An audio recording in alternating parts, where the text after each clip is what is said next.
So, Rafe, thank you so much for being here virtually with us today. Just welcome, welcome. Thank you. I'm so excited to be here with you today and share this story and hopefully help people.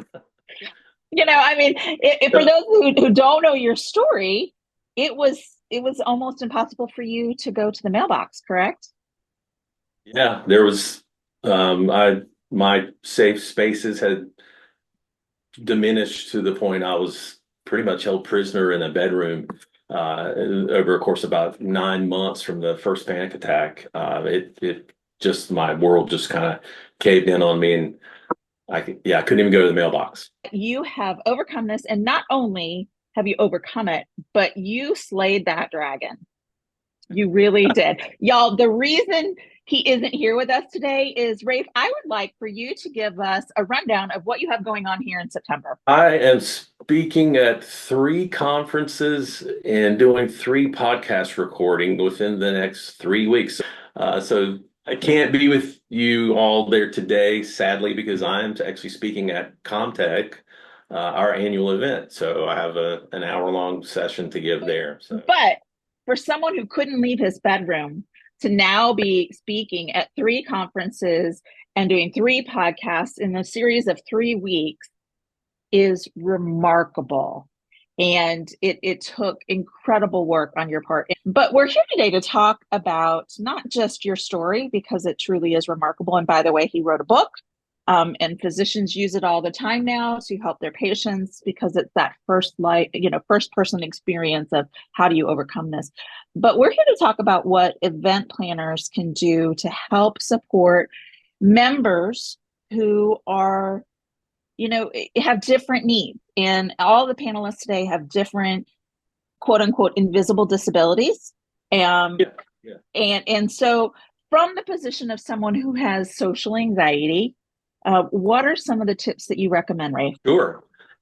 And you're right. Anxiety tends to be an invisible disability, and anxiety disorder has so many forms or so many subforms. So it can be panic disorder, which is what I experienced, but there's a lot of wonderful things that come along with that. I'm being sarcastic, but just generalized anxiety, just going around in a heightened state of anxiety all the time, kind of waiting for the next panic attack and doing things to avoid that, which I'll touch on here. And then you think you have phobias, different phobias, and social anxiety is a form of these kind of lumped under the anxiety disorders category. So from an event planner point of view, and this is experiences, I'm doing all this on my, giving you my experiences with this because part of recovering, it was a 3 year journey to get back to what I call normal. People suffering with phobias, social anxiety, panic disorder, they have places where they feel safe. And they, for example, could be my home, obviously felt safe there, and I might feel safe at the office, but that space in between can often be terrifying. So people suffering with that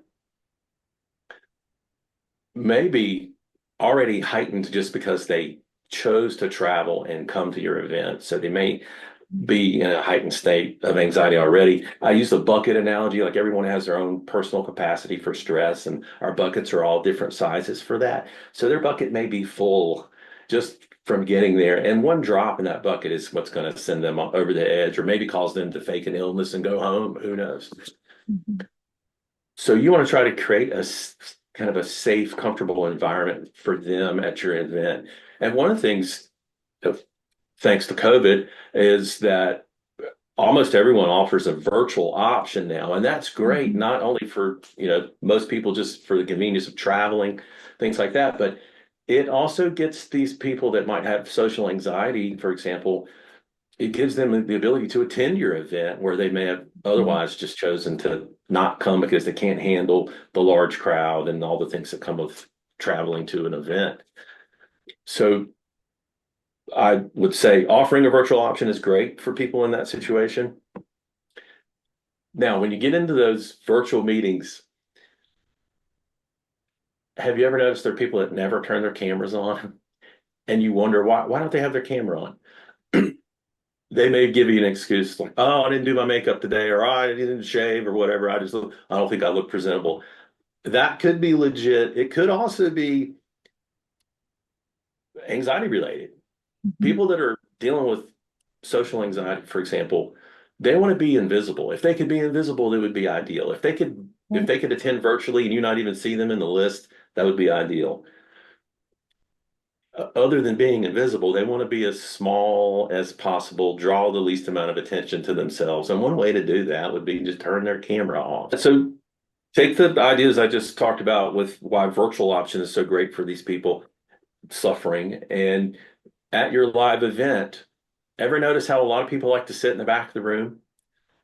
Everyone has their reasons for that, but people suffering with anxiety, social phobias, that sort of thing, they like to sit in the back because they feel like if they need to make a quick exit or escape, that they'll go unnoticed. And asking people to, hey, let's fill in the front rows, and you've got people going, hey, there's 6 seats up here. Why don't you guys go ahead and fill in up there?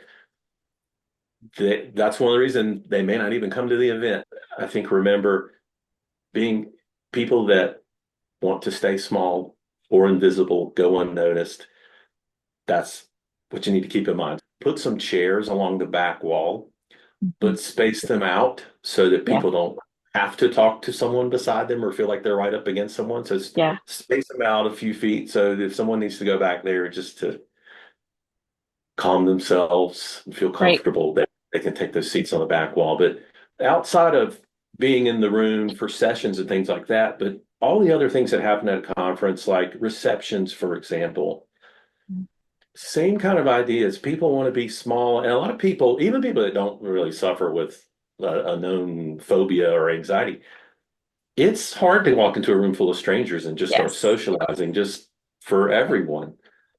Forcing people into interaction is not good. It could deter them from coming. Right. On the other hand, they don't want to go and feel like I don't know anyone. I'm very awkward. I don't even know where to go stand. I'm not even sure where to sit to eat because I don't know anyone at the tables.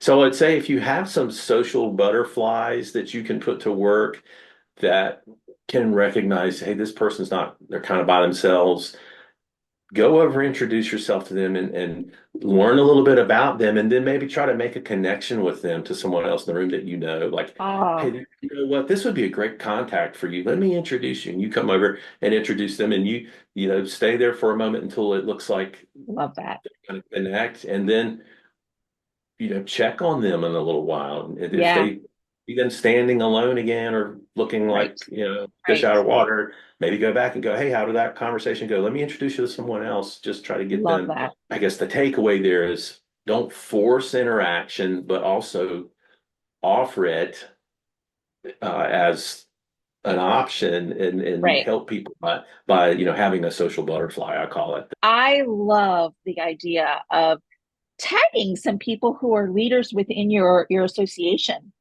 or your business or whatever it is and saying, hey, I love the fact that you are so social and such a great connector. We have some people here who are really uncomfortable with these social settings. Would you be willing to be on the lookout for them and go out and introduce yourself and bring them into conversations? And so continue to have that virtual part of it. Don't ask people to come forward or speak. Have some seats that are spaced out on the back wall for those folks who really just need to like have that safety zone around them, and assign or ask for people to be social butterflies at those social events to bring people into conversations. Rafe, you are awesome. I love your ideas. Thank you so much for being here with us virtually. And you know what? Rock on with those multiple events you've got going on this month. You are a true rock star. Thank you so much. Thank you so much. Thanks, guys.